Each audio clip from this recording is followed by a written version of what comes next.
हार शब्द सर जीवन बूटी, घस घस अंग लगावे, कहे कबीर तुम सत कर मानो, ये जन्म मरण मिट जावे। ये सार शब्द से मिट रहा था जन्म मरण, और ये अभी तक गुप्त रखनी थी। तो अब ये वो समय आ गया है कि आपका ये जन्म मरण का रोग नाश होगा।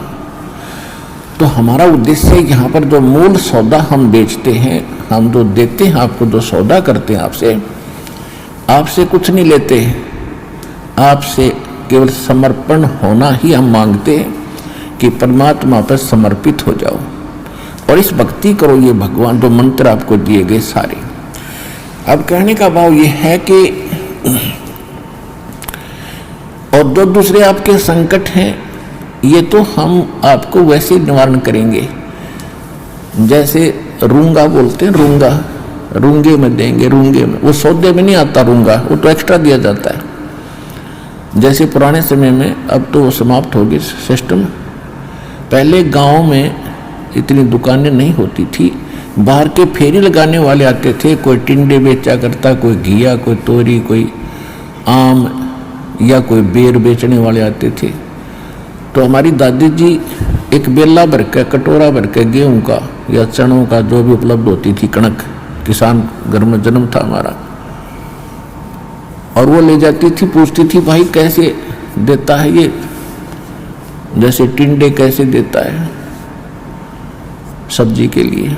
तो कहता था ताई गेहूं के 2 बार देता हूँ, 1 प्लेट में गेहूं डाल दिए और 2 बार उसके इक्विवेलेंट उसके बराबर टिंडे तोल कर डाल दिए, सौदा हो गया, बराबर हो गया जो सौदा था। फिर हमारी दादी जी कहा करती रूंगा और दे भाई, और 1 टिंडा उठा कर और दे देता। तो वह कहती ना और दे, वो 1 और दो, 1-2 और दे देता। यानी वो था रूंगा, वो सौदे में नहीं था, एक्स्ट्रा लाभ लिया वो तो यहाँ जो आपके संकट, दुख, रोग किसी भी प्रकार के हैं, तो ये सौदे में नहीं हमारे में, ये तो रूंगे में देंगे आपको, ले ये भी ले ले, ये भी ले।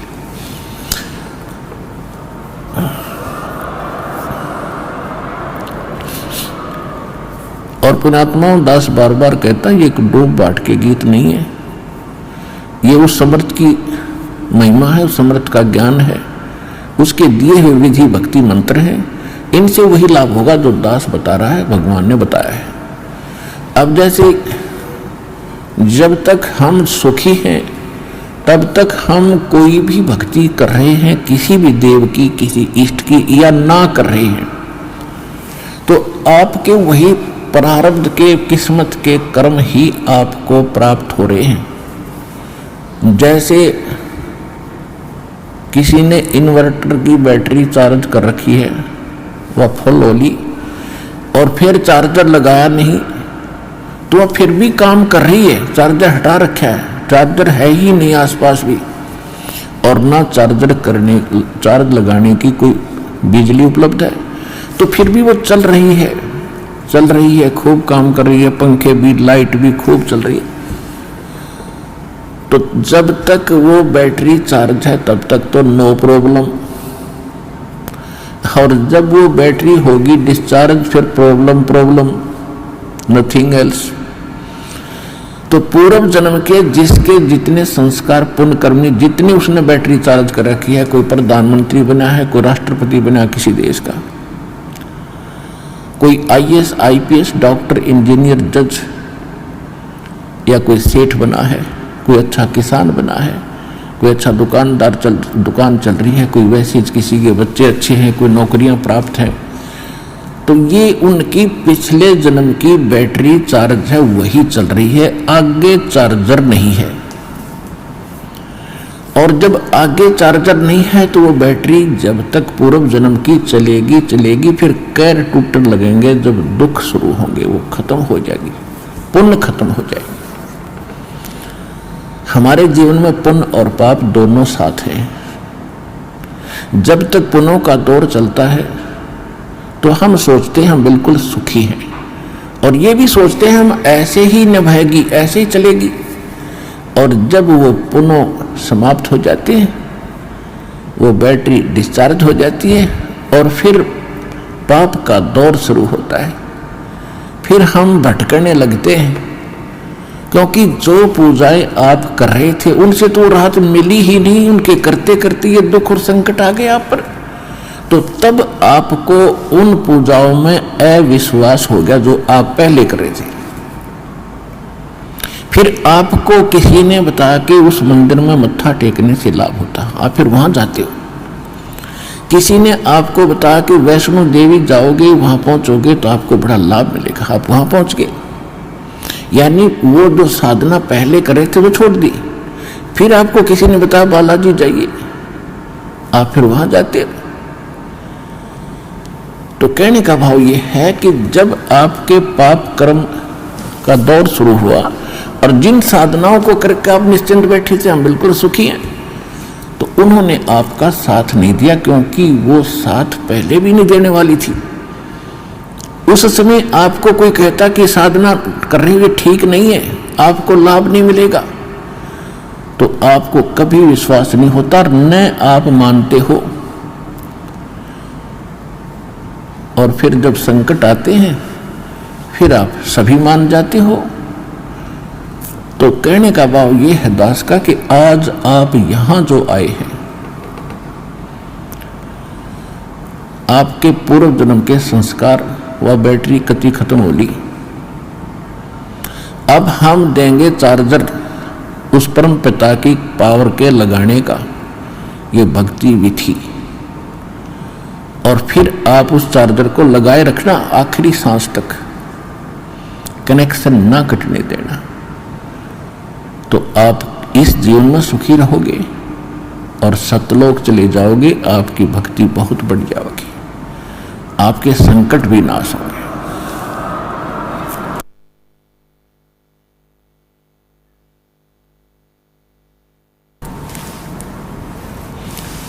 तो आप यहां आए हो जो इस ज्ञान को समझ जाएंगे।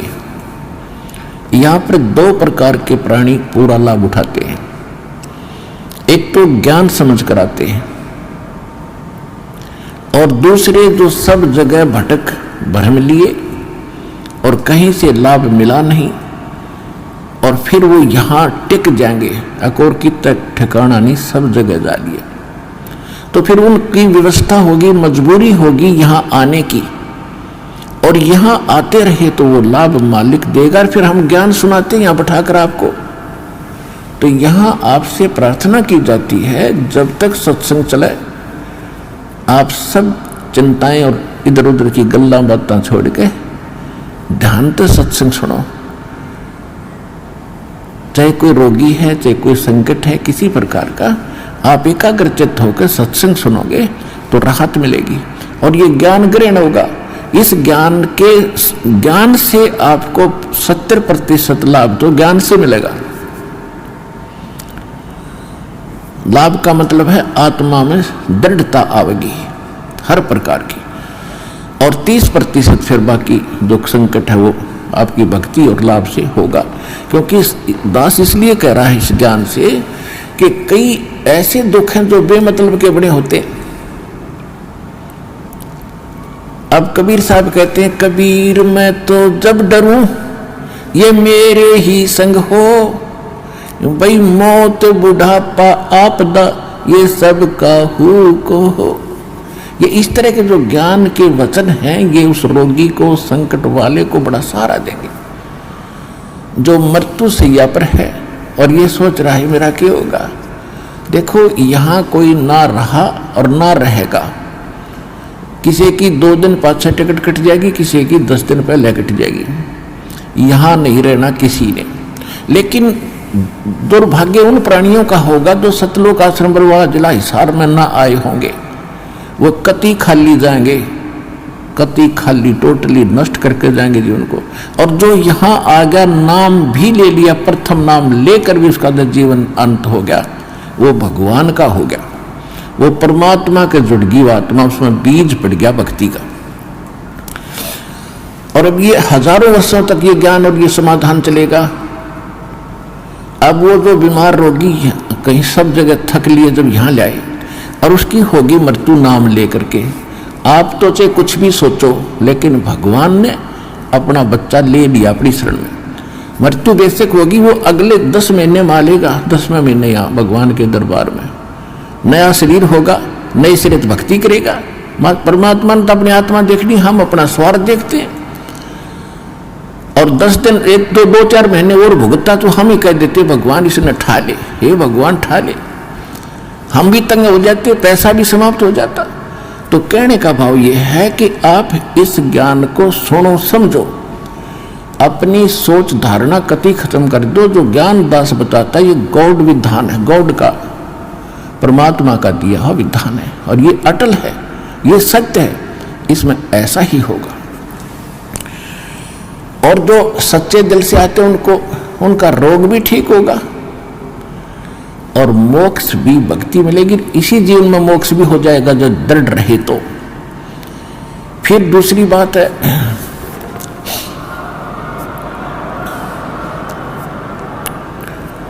इसके अतिरिक्त और भी बहुत सी, क्योंकि ये विधान है भगवान का, और आप हो बच्चे पहली कक्षा, दूसरी, तीसरी के।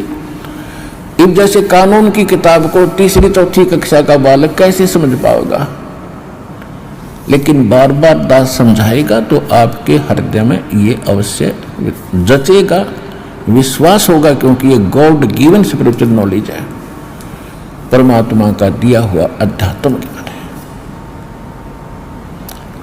तो जब आप यहाँ आ गए और सच्चे दिल से भक्ति करने लग गए, तो जितने भी सांस इस सिमरण में आपके गए और वो आपके गुड अकाउंट में है, और बाकी का जो समय आपने चाहे राष्ट्रपति बनकर व्यतीत कर दिया वो व्यर्थ बताया है। तो यहाँ आने वाले जितने भी भक्त हैं, चाहे रोगी हैं, तो किसी प्रकार का उनको संकट है, तो उनके लिए वो दुख वरदान बन गया। वो भगवान से मिलेंगे, उनका जीवन सफल होगा, उनके सब दुख दूर होंगे और भगवान